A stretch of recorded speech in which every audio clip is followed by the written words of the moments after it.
हम लोग भक्ति रसायन सिंधु ग्रंथ से पढ़ रहे हैं। पूर्व विभाग तृतीय लहरी साधना भक्ति, क्षमा कीजिएगा, भाव भक्ति, जो कि साध्य भक्ति है, और उसके पहले श्लोक की चर्चा हो रही है। उस पर हम लोग उसकी परिभाषा सुन रहे थे। अथ भाव शुद्ध सत्व विशेषात्मा प्रेम सूर्यांशु साम्य भाग रुचिभिश्चित्तमाश्रण्य कृद असौ भाव उच्यते। शुद्ध सत्व विशेषात्मा प्रेम सूर्यांशु साम्य भाग रुचिभिश्चित्तमाश्रण्य कृद असौ भाव उच्यते। ओके, मेरे पीछे बोलिए। शुद्ध सत्व विशेषात्मा प्रेम सूर्यांशु साम्य भाग। शुद्ध सत्व विशेषात्मा प्रेम सूर्यांशुताय भाग। बिना देखे बोल रही हैं। शुद्ध सत्व विशेषात्मा प्रेम सूर्यांशु साम्य भाग। शुद्ध सत्व विशेषात्मा प्रेम सूर्यांशु साम्य भाग। रुचिभिश्चित्तमाश्रण्य कृद असौ भाव उच्यते। रुचिभिश्चित्तमाश्रण्य कृदसौ भाव उच्यते। शुद्ध सत्व विशेषात्मा प्रेम सूर्यांशु साम्य भाग। शुद्ध सत्व विशेषात्मा प्रेम सूर्यांशु साम्य भाग। रुचिभिश्चित्तमाश्रण्य कृदसौ भाव उच्यते। रुचिभिश्चित्तमाश्रण्य कृद असौ भाव उच्यते। तो वेदवादिनी ये बताइए कि, और अभी मैं आप लोगों को भी अनम्यूट कराकर पूछूंगा। चलिए वार्ष भानवी माता जी, आप बताइए। एक मिनट रुक जाइए, आपको हम सुन सकते हैं कि नहीं। अब हमारे पास अस्त्र आ गया है आप लोग की आवाज को रिकॉर्ड करने का, तो कहाँ तक बचेंगे आप? हाँ, जरा बोलिए। हरे कृष्णा। हरे कृष्णा। हरे कृष्णा की आवाज हरे बहुत कम कृष्णा। आई। भरपूर से बोलिए हरे कृष्णा। बोलिए हरे कृष्णा की आवाज नहीं आ रही आपकी। आप बोलिए नहीं कुछ। हरे कृष्णा। इतना कम, इतना कम। थोड़ा जोर से बोलिए। हरे कृष्णा। हाँ, अभी कुछ आ रही, ठीक है। तो ये बताइए कि शुद्ध सत्व विशेष आत्मा का क्या मतलब होता है? शुद्ध सत्व विशेष रूप, शुद्ध सत्व उसमें भी विशेष, जैसे भगवान ने कहा था उनकी 3 शक्तियां हैं, हलादिनी, संवित और संधिनी। इसमें से शुद्ध सत्व विशेष होगा संवित और हलादिनी का combination. Very good. Vaibhav Prabhu, okay, आप वैभव प्रभु आप बताइए कि प्रेम सूर्यांशु साम्य भाग का क्या मतलब होता है? क्या समझ में आया? नहीं, गलत हो कोई बात नहीं, डांट नहीं पड़ेगी। क्या समझ में आया? सॉरी प्रभु जी, मुझे नहीं आता। Okay, no problem. Abhishek Prabhu बताइए चंदौली से, प्रेम सूर्यांशु साम्य भाग का मतलब क्या हुआ? हरे कृष्णा प्रभु जी। जिस प्रकार सूर्य की किरण बस उसका दिखा है, सूर्य अभी नहीं दिखा है, तो वो दिख जाएगा कुछ समय में। तो उसी प्रकार भाव अगर उत्पन्न हो गया तो प्रेम आने में ज्यादा समय नहीं ये तो लगेगा। वो ठीक है, लेकिन ये प्रेम सूर्यांशु साम्य भाग का मतलब क्या है? इसका शाब्दिक अर्थ क्या है? भक्ति प्रद माता जी।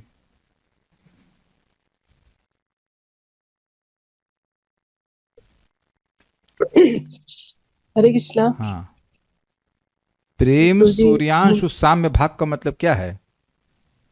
जी प्रभु जी ने जो समझाया था वही मुझे इतना ही आ रहा है कि जब सूर्य की किरणें दिखाई देने लगती है तो ऐसा समझा जाता है कि अब बहुत सूर्य जल्दी उदित सूर्य होने उदित हो वाला जाए, है। ये तो ठीक है, इसी लेकिन प्रकार चलिए वेदवादिनी बताना चाहती है शाब्दिक अर्थ बताइए, फिर आप सही एक्सप्लेनेशन दें। शाब्दिक अर्थ क्या? बोलिए। प्रभु जी, जैसे जब सूर्य जैसा की नहीं सुनना चाहता हूँ। प्रश्न क्या है? प्रश्न शाब्दिक अर्थ है, शाब्दिक ट्रांसलेशन क्या है? पहले ट्रांसलेशन बताइए।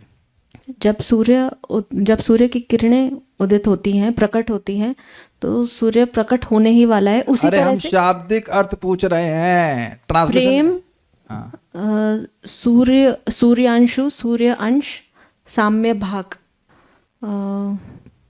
प्रेम रूपी सूर्य की किरण के समान है, ये है ट्रांसलेशन। रामराज प्रभु आपसे भी सुनने वाले हैं, तैयार रहिएगा, जब टेस्ट किया जाएगा।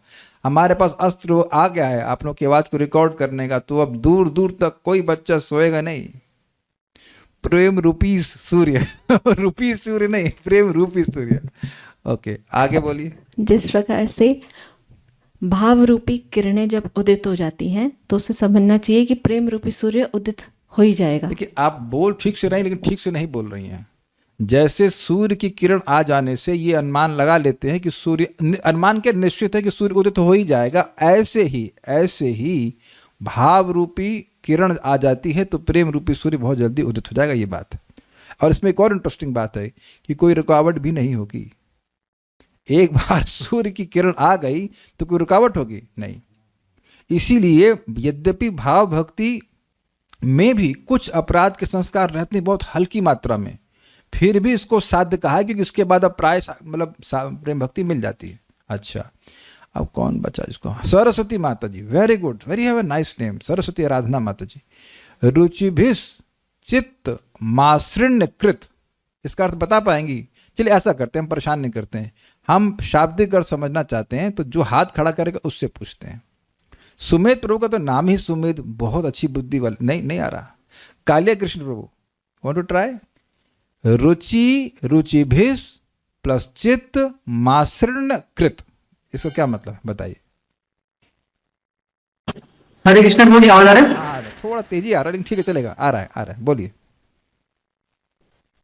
भगवत प्राप्ति करना है तो उसका जो अभिलाष है व्यक्ति के हृदय में जागृत हो जाता है, वो रुचि बोला जाता है। और चित्त का जो मतलब ये कठिना है वो एकदम पूरा समूल नष्ट हो जाता है, तो वो चित्त। हाँ, अच्छा बोल रहा है। यानी रुचि भी मतलब भगवान की प्राप्ति की अभिलाषा, अनुकूल सेवा की अभिलाषा, सौहार्द अभिलाषा, इन ये 3 प्रकार की रुचियों के द्वारा चित्त जो है मासृण्य अर्थात सॉफ्ट हो जाता है, सॉफ्ट कर देता है। कृत मतलब सॉफ्ट करता, असौ मतलब यह है, और उसको भाव कहते हैं। तो ये सब बात आपको समझ में आ गई? आप लोग ने को कोई अनम्यूट है तो म्यूट कर लीजिएगा। अब इतनी बात समझ में आ गई तो हम लोग अब आगे पढ़ते हैं, एक एक शब्द को समझने का प्रयास करते हैं। शुद्ध सत्व विशेषात्मा। अब यह श्लोक भाव जिसे रति भी कहा जाता है, पेज नंबर 8।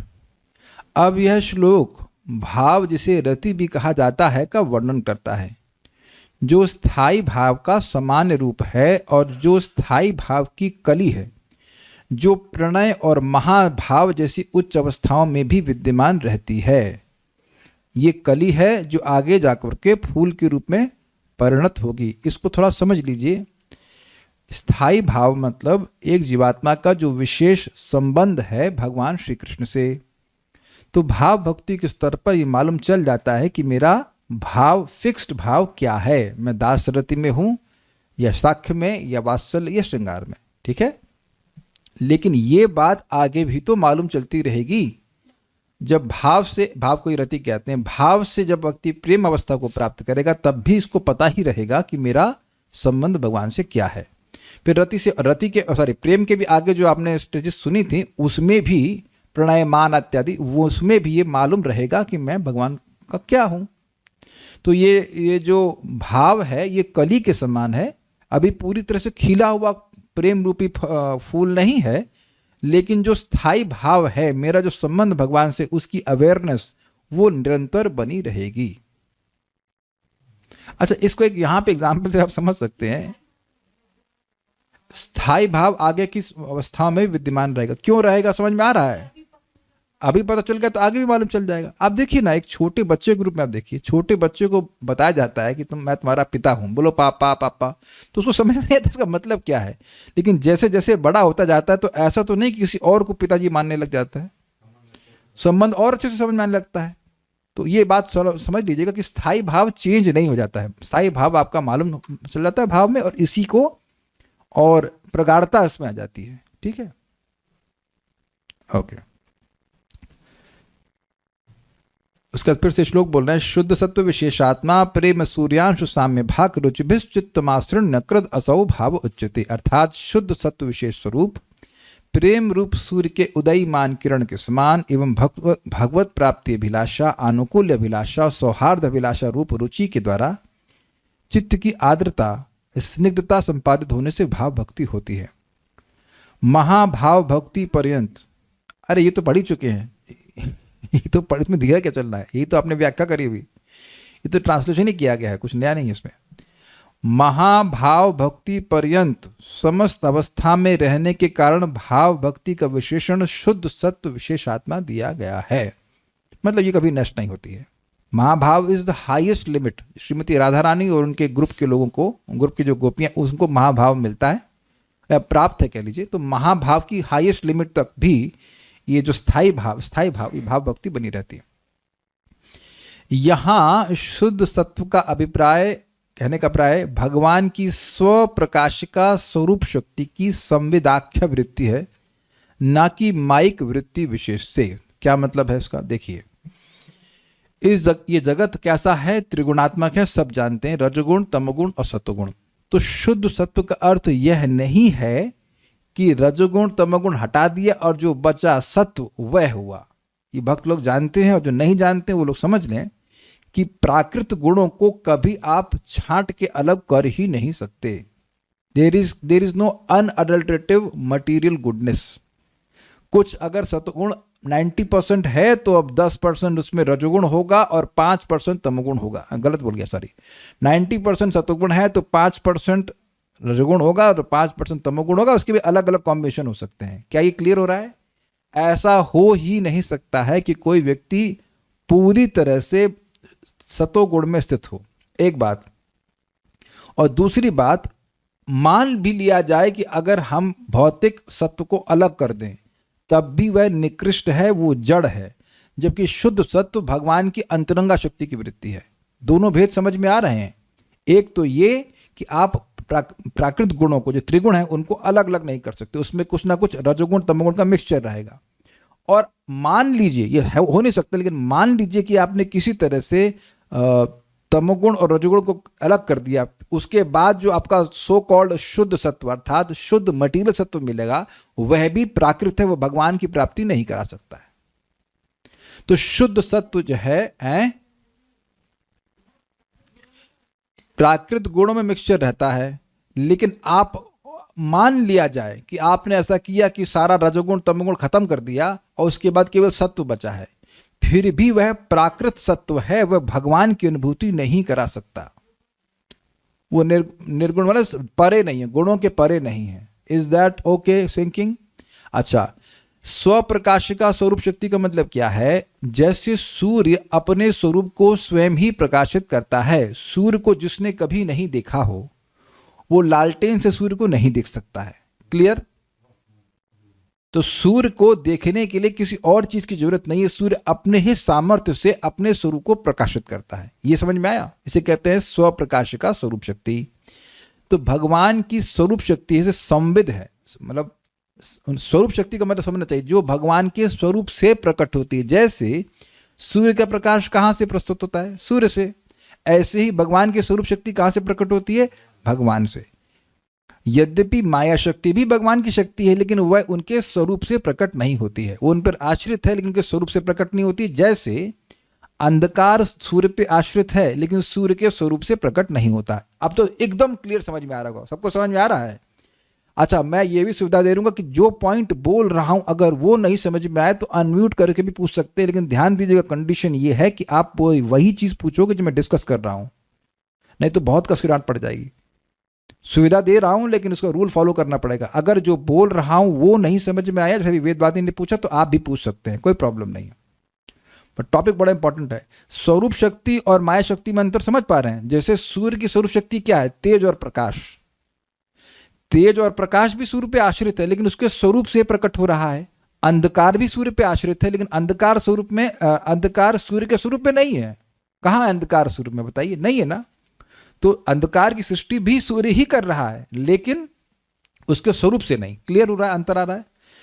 तो अब ये जो भगवान की संविद आख्य वृत्ति है, मतलब जिसको संविद नाम से जाना जाता है, उसकी वृत्ति का फंक्शन क्या है समझते हैं? सम प्लस विद। सम मतलब सम्यक और विद मतलब जानना। विद से, विद धातु से आया है वेद, ठीक है? तो जिससे भगवान अपने को जानते हैं, अपने दिव्य गुणों को अनुभव करते हैं और दूसरे को भी जनवाते हैं, उसे संविद कहते हैं। और संधिनी किसे कहते हैं? संधिनी से जिससे पूरा आध्यात्मिक जगत प्रकाशित होता है, अनादिकाल से प्रकाशित है, उसको संधिनी कहते हैं। समझ में आ रहा है ना? सारे इसे कहते हैं, धारणा हो रही है शब्दों की। सारे धाम प्रकाशित होते हैं, सब कुछ भगवान प्रकाशित करते हैं, मैनिफेस्टेशन शक्ति कह लीजिए, उसको कहेंगे संधिनी। और संवित मतलब बोध होना कि भगवान है क्या वस्तु। संधिनी इस देखिए आध्यात्मिक सारा कुछ है, आध्यात्मिक जगत का प्रकाशन करने वाला भगवान की। संविद मतलब हाँ ज्ञान देने वाला, सम प्लस विद, संविद इजी है। अभी चलिए संधिनी के बारे में टेंशन मत लीजिए, संविद के बारे में आप देखिए। भक्ति, अगर मैं पूछूं क्या भक्ति से पूरा आध्यात्मिक जगत प्रकाशित हो रहा है? पहले समझिए मेरा प्रश्न, क्या भक्ति से जगत प्रकाशित हो रहा है आध्यात्मिक जगत? नहीं, भक्ति से जगत नहीं प्रकाशित हो रहा है। भक्ति से क्या वैकुंठ प्रकाशित हो रहे हैं, मैनिफेस्ट हो रहे हैं? नहीं, वो संधिनी पोटेंसी से हो रहा है। संविद पोटेंसी से आपको समझ में आएगा कि नाम में क्या सुख है, भगवान के स्वरूप में क्या सुख है, धाम का स्वरूप कैसा है, धाम में क्या सुख है। तो जो भक्ति का सुख है, भगवान का सुख है, वो सब कुछ संविद पोटेंसी समझ में आता है। संविद मतलब भगवान जिससे अपने को जानते हैं और अन्य लोगों पर जब उस शक्ति का पात होता है, शक्तिपात होता है, तो वह भी समझ पाते हैं कि भगवान कौन है, भगवान कितने सुख में। Knowledge potency, spiritual knowledge potency. Clear? काले कृष्ण प्रभु कुछ परेशानी है, समझ में आ गया? तो संविदाख्या वृत्ति है, ना कि मायिक वृत्ति विशेष से। मतलब जो माया की वृत्तियां होती हैं, अविद्या, विद्या, प्रधान, उससे कुछ भी मतलब नहीं है, या फिर त्रिगुणात्मक कुछ भी मतलब नहीं है। ठीक है, ओके। अर्थात इसमें मायिक सत्व रजः तमः वृत्ति नहीं है। इसका विशेष विवेचन श्री भागवत संदर्भ के द्वितीय संदर्भ में एवं श्री वैष्णव तूष्णी के द्वितीय अध्याय में है। अब जब पढ़ेंगे तो उसको पढ़ लेंगे, अब तीन बात समझ में आ गई। इसके अतिरिक्त शुद्ध सत्व शब्द के साथ विशेष शब्द को जोड़कर शुद्ध सत्व विशेष यानी शुद्ध सत्व का उत्कृष्ट अंश। आपको याद आ रहा है, मैंने बोला था पोहा एंड स्पेशल पोहा। आज हमने स्पेशल खिचड़ी बनाई है, आज हमने स्पेशल सब्जी बनाई है। तो सब्जी है लेकिन इसमें कुछ विशेषता भी है, कुछ घी का छौंक मारा है, जो कुछ भी, तो इसमें कुछ छौंक भी है। एक एक्स्ट्रा है। संबित तो है लेकिन कुछ एक्स्ट्रा भी है। क्या एक्स्ट्रा है? तो इस जोड़कर शुद्ध शब्द विशेष शब्द बनता है, जो स्वरूप शक्ति की एक अन्य वृत्ति जिसे हिलादनी कहा जाता है की ओर संकेत करता है। तो यानी कि भाव में दो शक्तियां हैं। शुद्ध सत्व से इंगित हुआ संबित शक्ति और विशेष हुआ हिलादनी शक्ति। तो ये जो भक्ति है ये दो शक्तियों की मेल स्वरूप है, स्वरूप संबित शक्ति और हिलादनी शक्ति। संबित शक्ति और हिलादनी शक्ति। हिलादनी आनंद देने वाली, इसीलिए तो भाव को कहा जाता है मोक्ष लघुताकृत। इतना सुख भाव भक्ति में होता है कि मोक्ष का सुख भी अत्यंत तुच्छ लगता है।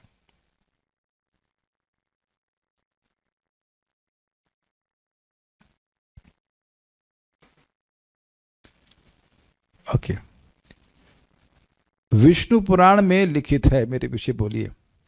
लादिनी संधनी संवित त्वय्येका सर्व संस्थितौ। लादिनी संधिनी संवित त्वय्येका सर्व संस्थितौ।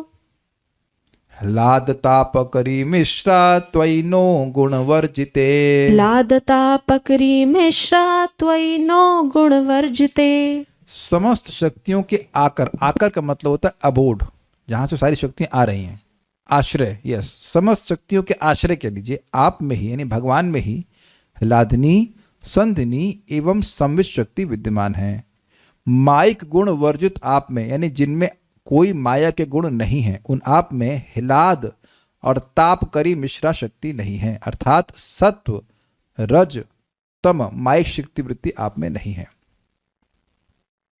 कहने का मतलब है कि जो भौतिक शक्तियां हैं वो भगवान के स्वरूप में विद्यमान नहीं है। विष्णु पुराण के इस वचन द्वारा लादनी नामक महाशक्ति को भगवान की स्वरूप शक्ति के संवेद सार वृत्ति एवं सारांश को जानना होगा। बेसिकली कहने का मतलब है वही बोल रहे हैं, सत्व रज तम नहीं है सब इसमें, इन्हीं से तो कष्ट मिल रहा है। कहाँ गया? विष्णु पुराण के इस वचन द्वारा लादनी नामक महाशक्ति को भगवान की स्वरूप शक्ति के संवेद सार वृत्ति एवं सारांश को जानना होगा। बेसिकली कहने का मतलब है कि लादनी शक्ति भगवान की स्वरूप शक्ति का सार है। मुख्य मेन बात है भगवान आनंदमय है, उसकी बात को यहाँ पे बता रहा है। संविद और ह्लादनी शक्ति में क्या अंतर है? देखिए, संविद शक्ति के द्वारा भगवान खुद को जानते हैं, और जब उस संविद शक्ति का संपर्क किसी जीव को होता है तो वह भगवान को जानता है। भगवान को जानने का मतलब भगवान के ऐश्वर्य को समझना, भगवान के माधुर्य को समझना। क्लियर? और ह्लादनी शक्ति मतलब जिससे भगवान खुद भी आनंदित होते हैं और वो जीव भी आनंदित होता है। तो दोनों बातें हैं। इज इट इजी है? पुनः आह्लाद सुना है ना आपने? आह्लाद, प्रहलाद आह्लाद दाई ने, तो कैसे दाई ने? उन पर, प्रहलाद पर नरसिंह देव भगवान अपनी ह्लादनी शक्ति का शक्तिपात किए तो प्रहलाद महाराज आनंदित हो गए। ये बात है। प्रहलाद आह्लाद दाई ने, तो वही आह्लाद, आह्लाद समझते? आनंद। प्रहलाद, प्र प्लस आह्लाद, जो खूब आनंद में है। प्रहलाद आह्लाद दाई। समझ में आ रहा सबको? Spiritual bliss. ठीक है। पुनः ह्लादनी और संविद के मिलन का सार भगवान का अनुकूल करने की इच्छामय परम वृत्ति स्वरूप है। इस बहुत सुंदर शब्द है ये, बहुत सुंदर बात है। अगर किसी जीव के ऊपर भक्ति कर रहा है, उसके ऊपर ह्लादनी और संविद का एक साथ शक्तिपात होता है, तो उसके हृदय में क्या आ जाएगा? कृष्ण की अनुकूलमय सेवा करने की इच्छा। This is very very nice. अगर ह्लादनी और संविद शक्ति का शक्तिपात उसके हृदय में हो रहा है, तो अब उसके हृदय में भगवान की अनुकूलमय सेवा की इच्छा, उसकी वृत्ति उत्पन्न हो जाएगी। अब मैं जानबूझकर ये बहुत एम्फसाइज कर रहा हूं। आप जानते हैं, नाम नामकारी बहुधा निज सर्वशक्ति। क्लियर? तो भगवान के नाम में उनकी सारी शक्ति है, संदनी, संविद, ह्लादनी। ये क्लियर हो रहा है? तो जब आप भगवान का नाम बोलते हैं, भगवान का नाम सुनते हैं, तो ये शक्तियां आपके हृदय में ट्रांसफर हो रही हैं कि नहीं हो रही हैं? एक एक बात समझ में आ रही? अब ये मत कहना कि मुश्किल है। किसी को भी समझ में ना आ रहा हो तो बताओ, एकदम इजी है कि नहीं? हरे कृष्णा बोला तो भगवान कान के द्वारा हमारे हृदय में प्रवेश कर रहे हैं, तो भगवान आ रहे हैं, तो भगवान की शक्तियां भी साथ में आएंगी कि नहीं आएंगी? It's natural, is it not? तो क्योंकि आप, जब मैं बोल रहा हूं शक्तिपात होता, तो मन में आ रहा होगा कैसे शक्तिपात होगा, कहां से होगा, बल्ब जलाएंगे, क्या करेंगे? कुछ समझ रहे हैं बात? इसी, अरे सुन तो लीजिए। तो अब आप देखेंगे कि जब कोई व्यक्ति भगवान का नाम बोलता है ऑफेंसलेसली, तो उसके हृदय में भगवान की अनुकूल भगवान को सुख पड़े, सुख हो, ऐसे करने की इच्छा जागृत होती है कि नहीं होती है? कितने लोगों की नहीं हुई है? जरा हाथ खड़ा कीजिए। अभी भी कितने लोग भगवान को गाली देना चाहते हैं, ये कहते हैं भगवान है ही नहीं। अच्छा, काले कृष्ण प्रभु ने हाथ किस लिए खड़ा किया, हमको बताइए जरा। नहीं, आप अभी अनम्यूट करिए। किस लिए आपने हाथ खड़ा किया? एकदम इच्छा नहीं हुई भगवान के अनुकूल में सेवा करने की? हुई? सेवा करने की इच्छा नहीं हुई, इसलिए नहीं हुई, इसलिए हाथ खड़ा किया। अच्छा ठीक है, सेवा करने की इच्छा नहीं हुई इसलिए। सेवा चलना, ठीक। अभी क्या कर रहे हैं आप? देख रहे, मुझे ये यही तो बात है। अच्छा, सेवा, वेदवादी बताइए, सेवा का उद्देश्य क्या होता है? सेव्य को सुखी करना। सेव्य को सुखी करना।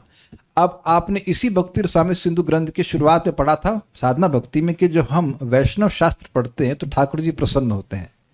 तो जो पढ़ रहा है, वो पढ़ा रहा है, सुन रहा है, उससे भगवान दुखी होते हैं कि प्रसन्न होते हैं? खुश होते हैं प्रभु जी।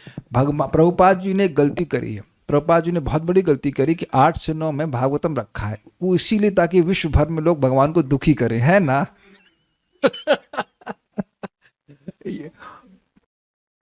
फिजिकल सेवा की बात है। हाँ, एक बार प्रभुपाद जी क्लास दे रहे थे भागवतम की सुबह, और भक्त नहीं आए थे।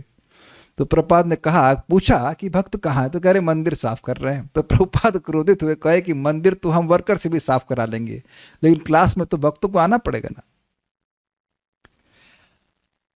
कालिया कृष्ण प्रभु को हम थोड़ा डांटे थे चैट से, तो आपको बुरा लगा था कि अच्छा लगा था? बोलिए, अनम्यूट कीजिए। हाँ बताइए। बुरा लगा था। अच्छा लगा था? नहीं, बुरा लगा था। ठीक है, तो हम तो कोई आपको मारे पीटे नहीं ना। तो केवल केवल शब्द से ही सेवा कर दिए कि नहीं? शब्द से सेवा हो गई कि नहीं हो गई? बताइए। तो अब आप ये बताइए, है कि नहीं? आप ये सुने हैं ना कि श्रीमद् भागवतम को श्रवण करना, ये इच्छा आते ही, श्रवण की बात छोड़िए, सुनने की इच्छा होते ही भगवान हृदय में आ जाते हैं। अब आप समझ रहे हैं, नाम जप, भागवत श्रवण, कुछ क्लियर आ रहा है? चित्त में भगवान, देखिए भगवान ने अपना तेज, तेज मतलब, अब बाकी एनर्जी की तो बात छोड़िए, हमें दो में इंटरेस्ट है, संवित और हलादनी, इन दोनों को भागवत में रखा है, चैतन्य चरितामृत में रखा है, भगवत गीता में रखा है, भगवत संबंधी शास्त्रों में रखा है, भक्ति रसामृत सिंधु में रखा है, कुछ क्लियर हो रहा है, और हरि नाम जप में रखा है, एकदम क्लियर, एकदम क्लियर। तो बड़े आग्रह से जब व्यक्ति सुन रहा है तो ये अनुकूलमय सेवा हुई कि नहीं, बताइए। इसको और एक एंगल समझिए। अनुकूल का अर्थ चक्रवर्ती पाद ने बताया है प्रातिकूल का अभाव। मतलब आप सुन रहे हैं भगवत गीता तो क्रोधित नहीं हो रहे हैं, ये क्या कृष्ण अपने को भगवान कह रहा है। कहते हैं ना कुछ लोग ऐसे, जब भगवान कहते हैं कि सर्वधर्मान परित्यज्य मामेकम शरणम व्रजा, तो कुछ लोग बड़ा गुस्सा होते हैं, बहुत बोल रहे हैं बहुत ज्यादा बोल रहा है। गीता सुनने के बाद भी भगवान के प्रति प्रतिकूल रहता है। तो ऐसा प्रतिकूल किसका है भाई? अगर होता तो आप इस क्लास में ही क्यों आते? तो हम खाली ये समझाना चाहते हैं वेदवादिनी का पॉइंट, कि क्या ये आपका प्रश्न अगर मैं सही समझ रहा हूं, कि क्या ये केवल भाव भक्ति के स्तर पर होता है या भक्ति की शुरुआत में भी होता है? ओके, बोलिए, माइक पे बोलिए, प्रश्न क्या है? क्या ये आगे के स्टेजेस में ही मैनिफेस्ट होता है, संवित शक्ति और एलादिनी शक्ति? क्योंकि हम तो देखते हैं भक्तों की बहुत कम स्टेज पे, कम टाइम से भक्ति कर रहे हैं, उनमें भी भक्त सेवा की इच्छा है। समझ गया प्रश्न उनका। हालांकि अनुकूल में जो है ये वृत्ति, ये क्या हायर स्टेजेस में ही प्रकट होती? नहीं, यही तो मैं समझाने के लिए सारा डिस्कशन कर रहा हूं। देखिए, भक्ति की शुरुआत से ही आप भगवान की संवित और हलादनी शक्ति का संपर्क कर रहे हैं, ये कहले क्लियर समझ लीजिए। भगवान की भक्ति भगवान की अंतरंगा शक्ति की ही वृत्ति है, और वो अंतरंगा शक्ति की वृत्ति क्या है? संवित और हलादनी। क्लियर? इस समय चित्त दूषित है तो इसलिए प्रकट रूप से टेस्ट अनुभव होता नहीं है, ये समझ लीजिए। मैं बहुत ध्यान से बोल रहा हूं, आप बहुत ध्यान से सुनना। प्रकट रूप से यानी टेस्ट तो है, अनर्थ निवृत्ति के स्टेज में भी टेस्ट है, लेकिन प्रकट होने लगता है आपको निष्ठा के स्तर से। जो सुन रहा, जैसे बोल रहा हूं वैसे ग्रहण कीजिए, कुछ क्यों काम मत करिए। भी इतना सिंपल समझ लीजिए कि अनर्थ निवृत्ति के स्टेज पर भी व्यक्ति को टेस्ट होता है, लेकिन उसको प्रकट अनुभव नहीं होता। देखिए, जैसे आप लोग जप करते हैं तो कभी कभी आप लोगों को प्रकट टेस्ट अनुभव होता है, इट जस्ट फ्लोज जिसे कहते हैं ना। और कभी कभी आप जप कर रहे हैं लेकिन आपको टेस्ट अनुभव नहीं हो रहा है, इसे कहते हैं ना घन तरला। ये अनुभव है कि नहीं? तो अगर वह आंतरिक शक्ति की वृत्ति नहीं होती, उसमें हलादनी शक्ति नहीं होती, तो वो सुख अनुभव कैसे करते? यहां क्लास में आए हैं, आप हिंदी ही पढ़ रहे हो, लेकिन एक सुख मिल रहा है कि नहीं? अगर सुख नहीं मिल रहा होता तो स्वेच्छा से क्यों आए होते? ये समझ लीजिएगा। मैं फिर रिपीट करूंगा, जब आपने पहली बार कथा सुनी थी तब भी आपको अच्छा लगा था, है कि नहीं? किसको खराब लगा था यहां पर? तो वह भी तो आप एकदम खराब चित्त लेके आए थे, तब भी भगवान की शक्ति, क्योंकि हलादनी शक्ति है, आनंदमय है, भगवान की भक्ति शक्ति, तो उसके संपर्क में आने से जीव प्रसन्न होता है। लेकिन अब इस स्टेज पर, भाव भक्ति के स्टेज पर, कोई अपराध तो है नहीं। जैसे विवेकवादिनी कह रही थी कि अपराध के कारण अनुभव नहीं होता, हाँ सही कह रहे हो, अपराध की वजह से और भोग वासना आदि की वजह से वो सुख अनुभव नहीं होता जो भक्ति में प्रॉमिस्ड है, वो सुख। ऐसा नहीं कि कोई सुख नहीं होता, क्लियर? लेकिन यहां पर अब वो जो अनुकूल सेवा है वो एकदम फुल्ली मैनिफेस्ट होती जा रही है, क्योंकि अब कोई रुकावट नहीं है भाव स्तर पर। तो वो जो मैं खाली इस डिस्कशन का पॉइंट ये था कि रिकॉग्नाइज कीजिए कि ये अनुकूलमय सेवा की वृत्ति बढ़ रही है कि कम हो रही है। अगर व्यक्ति अपराध से बचे और भगवान का नामोच्चारण करे, भगवान की कथा को सुनेगा, तो आप देखेंगे ये जो कृष्ण की अनुकूलमय सेवा की वृत्ति है ये बढ़ती चली जाएगी। और अगर किसी को लग रहा है अरे क्या वही जप है, बहुत भार हो रहा है, तो उसको समझना चाहिए कि कुछ उसको वो कुछ गड़बड़ कर रहा है, उसको मतलब he has to find out कि कहाँ गड़बड़ कर रहा है। ये एकदम प्रैक्टिकल श्लोक है, यानी कि अगर हम भक्ति ठीक से कर रहे हैं तो हम एक सिम्टम देखेंगे कि कृष्ण की अनुकूल करने की इच्छा जो है वो वृत्ति मन में बढ़ती चली जाएगी। एकदम समझ में आ गया? किसी को यहां तक डाउट है कि नहीं? क्योंकि ये प्रश्न ही नहीं बनेगा आपका कि मेरी भक्ति में प्रगति हो रही है कि नहीं हो रही है। जितनी आप सेवा पहले करना चाहते थे उससे और अधिक अच्छे से सेवा करना चाहते हैं कि नहीं, वो आप अपने आप चेक कर लीजिए। Is it okay? और अगर कुछ लग रहा है कि डाउन हो रहा है तो अपने जप को देखिए, जप कैसे कर रहे हैं, भागवत कैसे सुन रहे हैं, भक्तों से आदान प्रदान कैसे हो रहा है, वहां उसको मतलब चेक कीजिए कि कहाँ गड़बड़ हो रही है। नहीं तो होना नहीं चाहिए ऐसा। एक बड़ी सुंदर बात महाराज समझा रहे थे इसी में कि क्योंकि भगवान की शक्ति, भगवान की भक्ति भगवान की अंतरंगा शक्ति की वृत्ति है, इसलिए अगर अपराध से बचे तो स्वयं ही साधक को प्रोत्साहित करेगी। समझ में आया है आपको?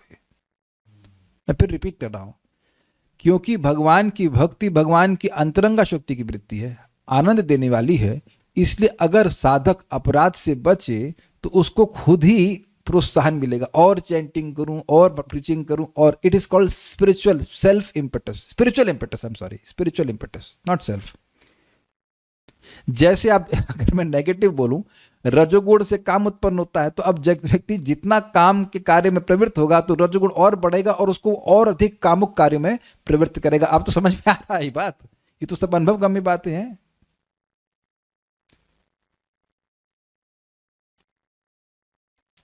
ठीक है, इसका अधिष्ठान भगवान के नित्य प्रिय परिकर हैं। मतलब किसका अधिष्ठान? जो भगवान की अनुकूल करने की इच्छामय परम वृत्ति है, इसके अधिष्ठान ये कहाँ पाई जाती है? भगवान के नित्य सिद्ध पार्षदों में पाई जाती है। माता यशोदा सुबह से शाम तक अगर ऐसा कहा जाए किसकी सेवा में लगी हुई हैं? श्री कृष्ण की सेवा में। नंद महाराज, श्रीमती राधा रानी, उनके जितने भी पार्षद हैं वो सब ऐसे लगे हैं कि नहीं? सबको समझ में आ गया? उनके मन में अब कोई और नहीं है, केवल श्री कृष्ण है, कृष्ण की सेवा है, कृष्ण का सुख विधान करने की ही इच्छा है। तत्सुख सुखित्वम इसे कहा जाएगा। कृष्ण सुखी हो जाए, कृष्ण सुखी हो जाए, इजी। ठीक है। हलादनी सार समवायी का प्रकाश परम परिणाम स्वरूप मोहदन आख्य महाभाव के रूप में होता है। ये हिंदी इतनी टफ थी, इसका इंग्लिश पढ़ लेते समझ में आ जाएगा। Further concentration of this condensed Hladini will transform bhav into the highest state of महाभाव called मोदन। समझे? ये मतलब यही भक्ति करता रहेगा। भक्तिया संजातया भक्तिया, भक्ति करने से भक्ति बढ़ती है।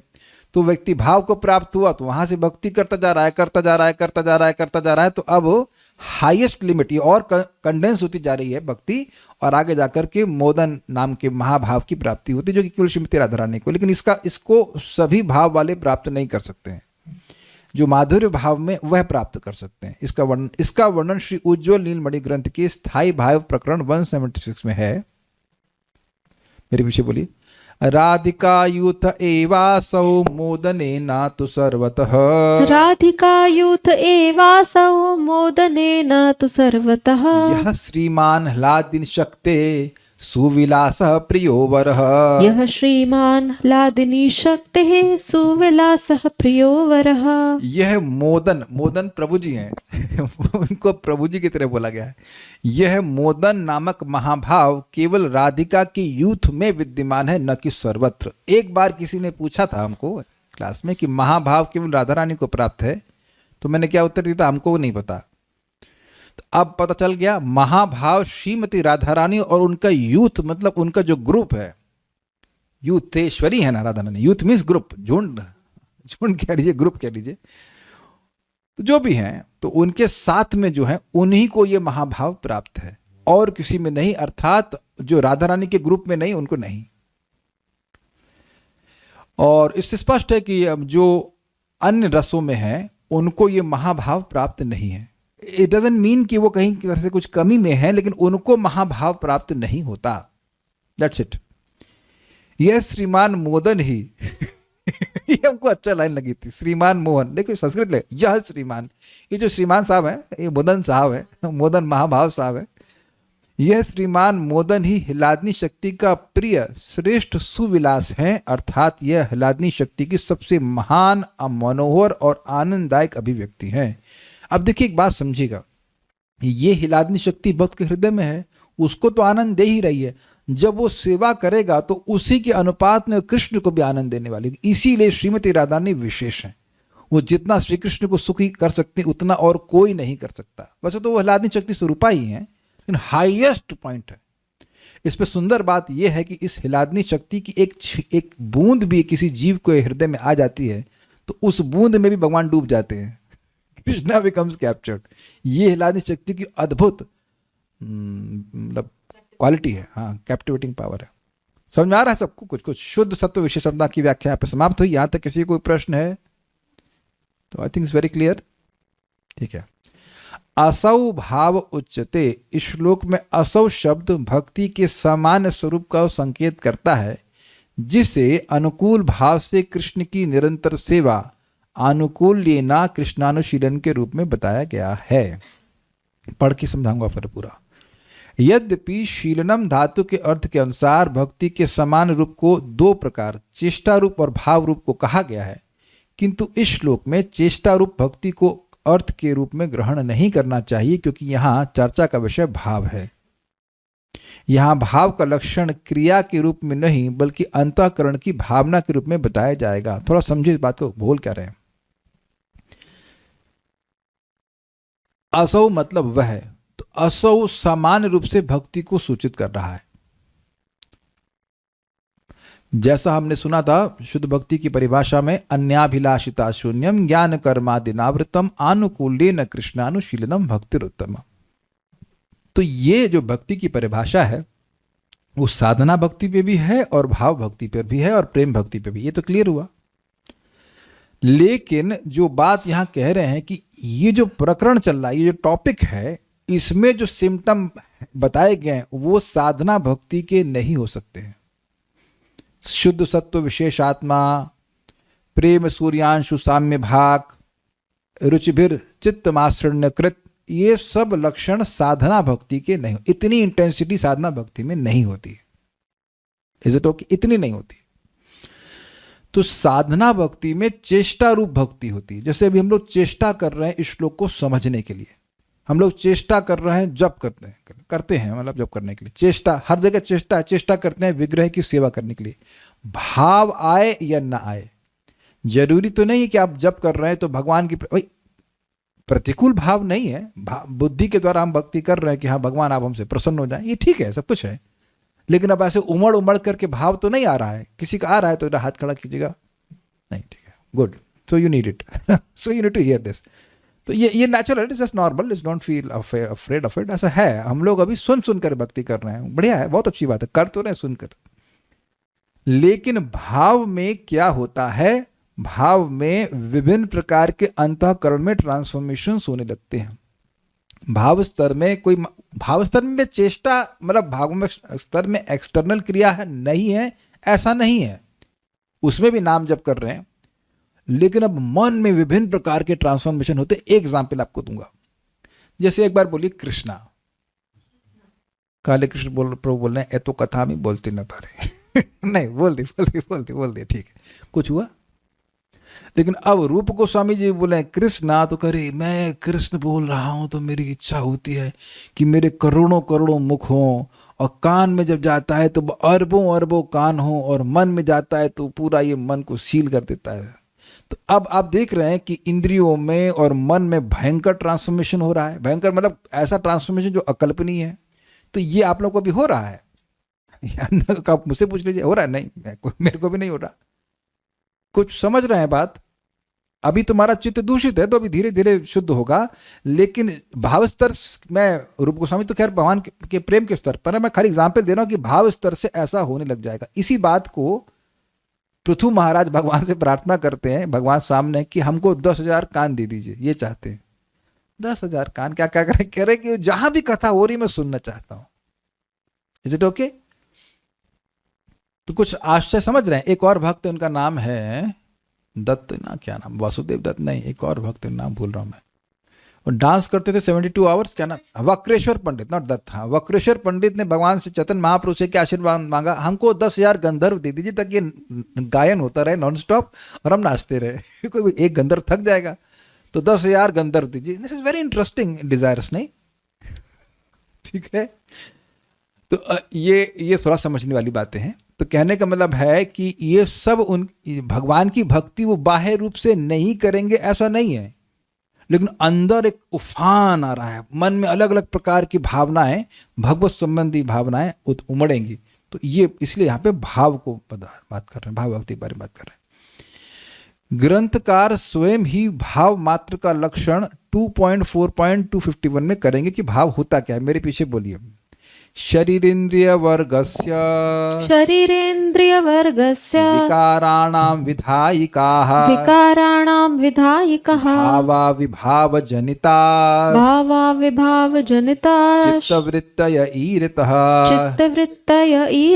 बहुत सुंदर है। विभाव जनित शरीर एवं इंद्रिय वर्ग का विकार विधायक चित्त वृत्तियों को भाव कहते हैं।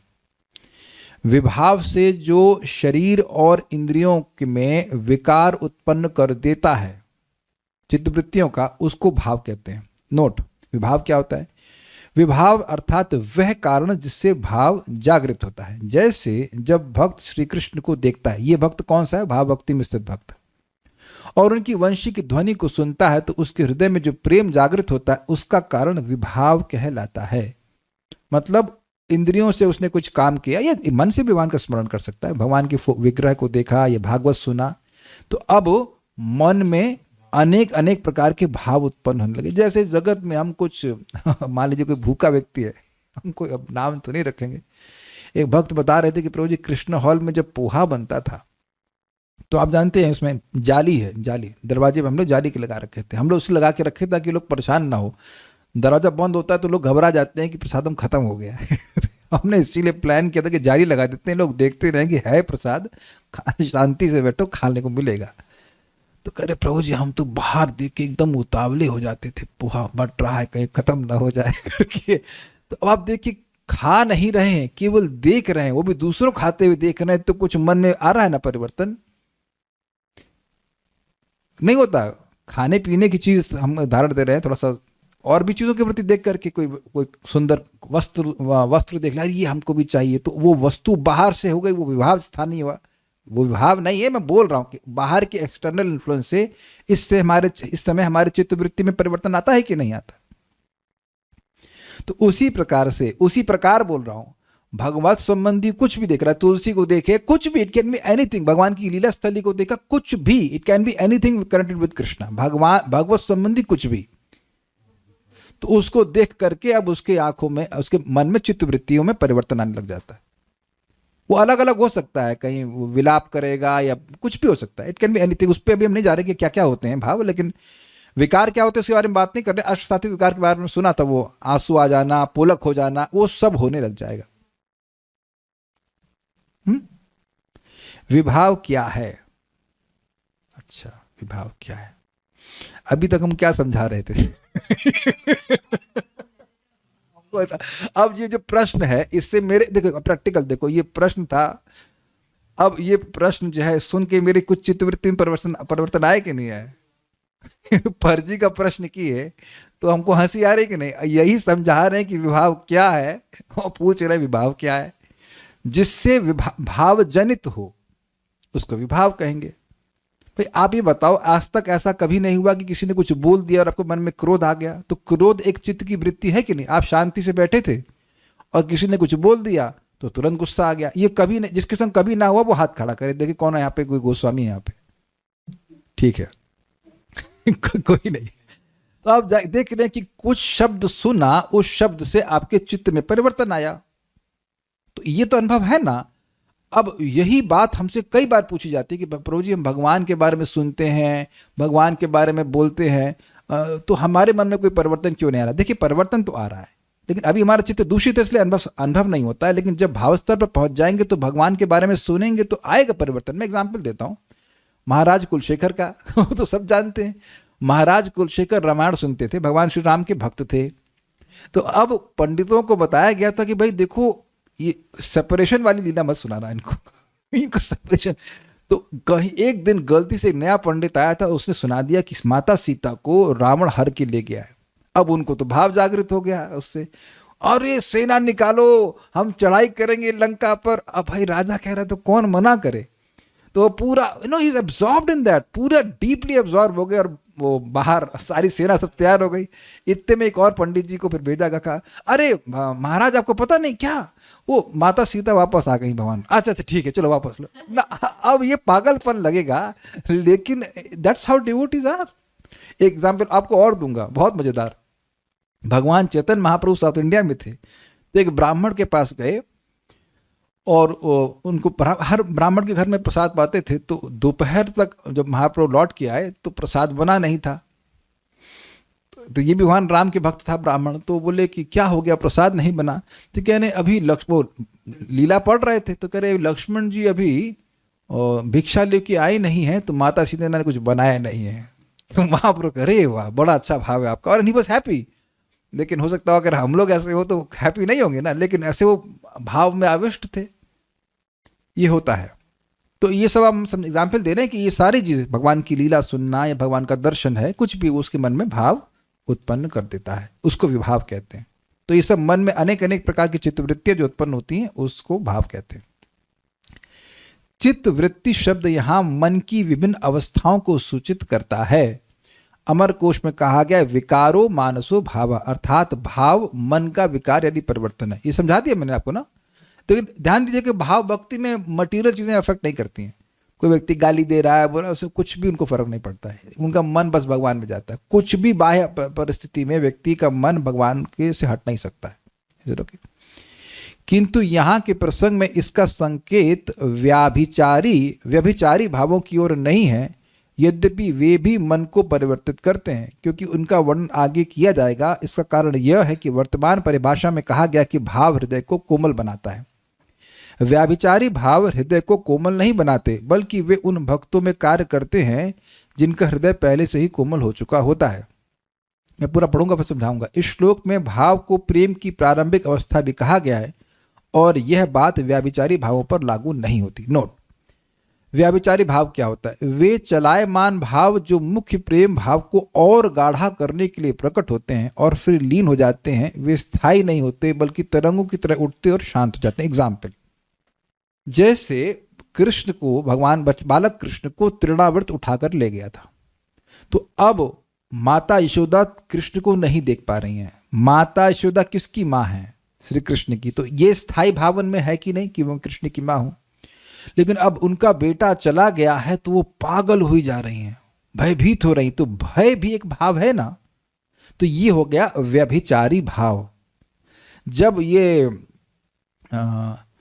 क्या नाम है, पूतना भी इस प्रकार से आई थी, तो पूतना कृष्ण को लेकर के फिर वो विकराल स्वरूप में आ गई। फिर उसके बाद वो मर के गिर जाती है, तो भी वहां पे गोपियां देखती हैं, अरे बाप रे इतनी बड़ी राक्षसी।